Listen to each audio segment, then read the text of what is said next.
Hello everyone, I'm Sanya Agrawal and I'm back with another video on my channel Legal Ease. This video will be talking about the different types of decrees. So we have already discussed the meaning of decree as defined under CPC. Now I said that I will be making a separate video on the different types of decrees which are given under CPC. So in this video we will be discussing about the preliminary decree, final decree, partly preliminary and partly final decree, and the deemed decrees. So first of all, let us see what does the CPC and the provisions mentioned under the CPC talk about the preliminary decree and the final decree. So uh, CPC divides the decree majorly in these three types: preliminary decree, final decree, partly preliminary, and partly final decree. Deemed decrees are basically the decrees that create a legal fiction that these things, even if do not fulfill the essentials that we discussed in the last class, all the essentials of a decree will still be considered as the decrees. First, moving to the explanation related to preliminary and final decrees under CPC section 2 subsection 2 is it says a decree is preliminary when further proceeding have to be taken before the suit can be completely disposed of. That means these are the decrees that do not dispose of the suit completely. Matlab there is something remaining, further is there, something is remaining to be decided by the court to dispose of that particular matter. Final decree is when the adjudication completely disposes of the suit. So the difference between the preliminary and the final decree is related to the complete disposal of the suit. Now the question is, what is the meaning of complete disposal of the suit? And when we have understood the meaning of the decree, whether the essentials of the decree are applicable in both of them or not. So for that, so basically I'll discuss the example, some of the examples to explain you the meaning of these two terms and how it is applied. But for you, the most important thing is first of all to understand that preliminary decree and final decree, both of them follow all the essentials of a decree. That means adjudication in a suit should be there, wherein the matters, the rights of the parties which are mentioned in the matters in the controversy are conclusively determined, and all those things should be mentioned by formal expression of the court. All these things should be there for both preliminary as well as final decree. So, what is the meaning of complete disposal of the case? So, in preliminary decree, the rights are conclusively determined. ठीक है, ये confusion नहीं होना चाहिए कि preliminary decree में conclusive determination नहीं होता है और फाइनल में कंक्लूसिव होता है. No, that is not the case. Both of these decrees have conclusive determination, but in preliminary decree the conclusive determination of right is done, but the disposal of the case is not done. That means that something is remaining to be decided by the court. The focus of the preliminary decree is on the determination of the rights of the parties. Now, when we talk about it, when we will discuss the example of the preliminary decree, you have to keep one thing in mind that every case will not have a preliminary decree and a final decree. That means every case is not necessarily to be consist of preliminary decree. A case will always have a final decree. A case can have more than one final decree as well, but a case will never be necessary to have the preliminary decree within itself. There are certain specific cases wherein the preliminary decree will be there, although there is no specific list which we can say that these cases will have the preliminary decree, but every case will not have the preliminary decree. Now, I'll give you a very good example related to it. Let's take an example of a partition suit. In a partition suit, we'll take very small, very easy example. Let's suppose there are three members in a particular family or the three heirs of a person who has died intestate. Now, a partition is needed to be done in between these three members. Let's suppose the share of everyone is 1/3, 1/3, and 1/3. That is what the court has decided.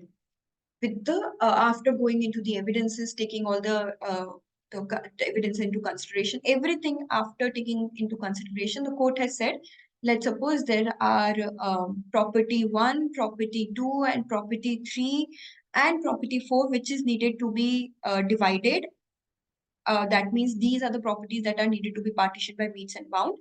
And the three members who are there in this particular family in whom the property will be divided in their share of 1 by 3, 1 by 3, 1 by 3. That is what the court has decided. Now, when the court has decided that, that means the court has decided the right of every member of the family. The court has decided that the member A will get 1 by 3 part or share of of all these property. Member B will also get 1 by 3 share of the property, and member C will also get 1 by 3 share of the property. It can be anything like if you are dividing in different percentage. So let's suppose अगर court को equally divide नहीं करना है तो court ने बोला 50% will be given to A, B will get 20% and C will get 30% of the total value of the property. तो किसी भी percentage में कोर्ट ने डिसाइड किया. So these are the shares of the party that determine the right of each and every party in the property that is there. So now this decision is completely determining or conclusively determining the rights of the party in the matters in controversy, because it's a partition suit. So the matter in controversy is the partition of the properties, the determination of the properties that are needed to be partitioned. But the question is, these are the 4 properties. How will you divide these 4 properties into 3 members of the family in the percentage, which is given here or here, and whatever the percentage is. Let's suppose the value of the properties are also different. तो उसको determine करने के लिए that which property will go to which brother, how will you determine the share of every, how will you divide the properties in the share which has already been decided by the court? That is a totally different question, and for that the court might appoint a commission or any person to calculate the value of the properties, to calculate the share of every person, and then divide those properties among all these people, either by negotiation, talking to them. Let's suppose A want property 1 and the value of the property 1 is more than 1/3 of the part of the property. So A might need to pay extra amount for getting that particular property to B and C, so that he will have the right over that property, and these P2, P3, P4 will be divided amongst them. So, there might be a possibility that a particular property cannot be divided by meets and bounds. So the court will arrange an auction of that particular property, and after that particular property is sold in that auction, the value which has been got, which the court has got from that particular property, after adjusting all the expenditure that has been made by the court, will be divided in these 3 brothers or these 3 heirs of the property. So there are different ways with which the court decide how that particular property, which has already been decided as per the percentage, how that percentage will be given to each and every brother. So after doing all that calculation and making that division, the court will say that this property will go to this person, he will pay this much amount to all these people. Like that, the court will determine, and that will be the final decree that is disposing of the case. It is not deciding anything extra in terms of the rights of the party. The rights of the parties has already been decided कि किसको कितना share मिलना है, किसका कितना right है उन properties पे. लेकिन उसके हिसाब से, उनकी राइट्स के हिसाब से कौन सी प्रॉपर्टी किसको मिलनी है, वो जो डिटर्मिनेशन है with the help of all the calculations, which is going to take more time, will be considered as the final decree, because that will then completely dispose of the case. Till the time it is disposed of, the decision which is given in the preliminary decree will be considered as the decree or as the decision on the rights of the parties. And a final decree will always be based upon what has already been decided in the preliminary decree. It is very important to remember that the final decree cannot deviate from what has been said in the preliminary decree. The rights which are determined by the court in the preliminary decree are the conclusive determination of the matter by the court, and the final decree should always be based on those determination, cannot deviate from it. It will be the basically implementation of those rights which has been determined by the court. So that's why, since there is a need of determining those rights initially and then determining the shares of everyone, therefore there is a scope of preliminary decree and a final decree. If there is no such determination, for example, let's take a very basic case like that of the breach of contract. In breach of contract, In breach of contract, let's suppose A and B has entered into a contract wherein A has claimed that B has breached the contract. The court has decided, yes, there was a breach of contract, and therefore whatever the damages has been claimed, the court will decide that this much damages should be given to A. So यहाँ पे इतना detailed calculation की जरूरत नहीं है. It can be decided very easily, and that is why it will not need preliminary decree and final decree to be drawn up separately. It can be given in one go. So therefore, this case will only have a final decree. Wherever the detailed calculation or the accounts are needed, and the other person might be needed to be appointed by the court to do all the calculations, in those cases there is a scope of both preliminary and final decree. So I hope this is clear to you.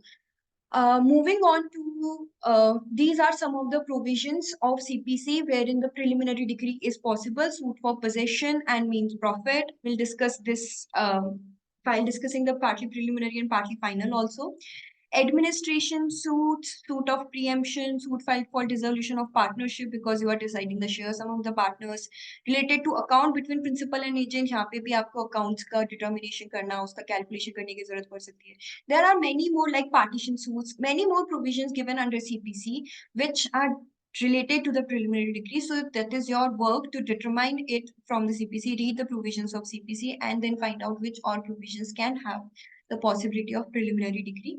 So this list is not exhaustive, and even in the CPC, the list given is not exhaustive. It can depend on the facts and circumstances of the case, and the court can keep on adding on those things wherein the court thinks that the preliminary decrees needed to be drawn up separately from the final decree.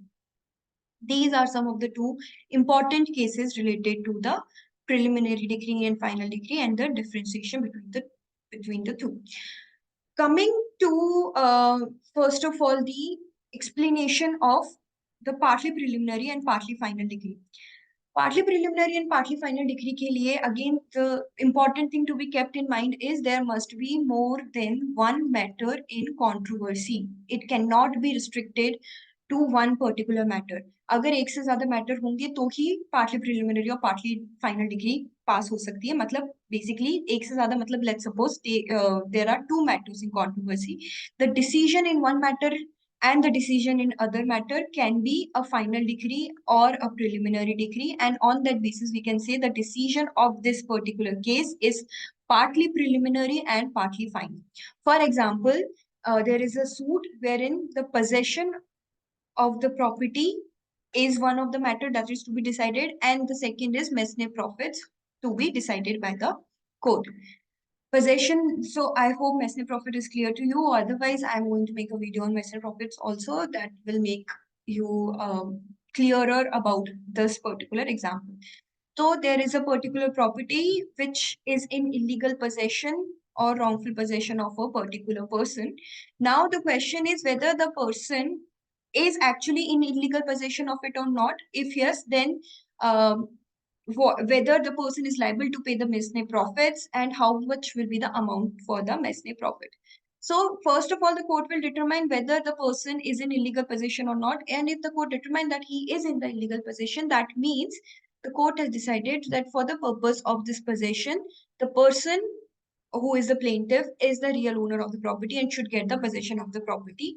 Along with that, if the court has determined that he also deserves the means profit, mesne profit for that particular property, then the decision of the possession is the final decree because the court has decided the person X is the owner of the property and should get the possession over the property, and Y is in the illegal possession of the property. And therefore, the court has said that X deserves the mesne profit as well. But the calculation of the mesne profit will take time because here the court has to determine how much expenditure has been made by Y over that particular property, whether that expenditure was necessary, whether any profit has been made by Y over that property. Ordinary prudence, through ordinary prudence, how much profit how much profit is needed to be made by this particular person Y over that property. And after calculating everything and adding interest within it, the court will determine that, okay, this much amount is needed to be given by Y to X for as mesne profit for the wrongful possession over the property. So till the time the court is deciding on this particular amount by making the detailed calculation, the decision that Y should give mesne profit to X is a preliminary decree. So in this particular case, when possession and mesne profit are in question, the decision till this amount is decided is partly preliminary and partly final. Once the amount is also decided, it can be, the whole decision can be final. So a particular case, like I said, can have more than one final decree, but a case, it is not necessary that every case will have a preliminary decree as well. So this is the example. The other example for partly preliminary and partly final can be a suit wherein, first of all, there is a question of possession and the ownership over a property, and the second is related to right of redemption or foreclosure of a mortgage property. तो पहले court को determine करेगा कि वहां पे mortgage थी या नहीं थी, who is the owner of the property and who should get the possession over the property. Then whether the amount has been paid and he has the right of redemption, the person who borrowed the money and now is the owner of the property and has made the payment of the property, so he has a right to redemption, or the person has not paid the payment and the time period given to him is also over. So the person, the lender of money, has the right of foreclosure over the property, for which again detailed calculation will be done. So for determining the possession, the decree can be the final decree. For saying that he has a right of redemption or right of foreclosure, the decree can be preliminary decree, and the determination of amount can be the final degree in that particular case. So this case can also have a preliminary and final degree.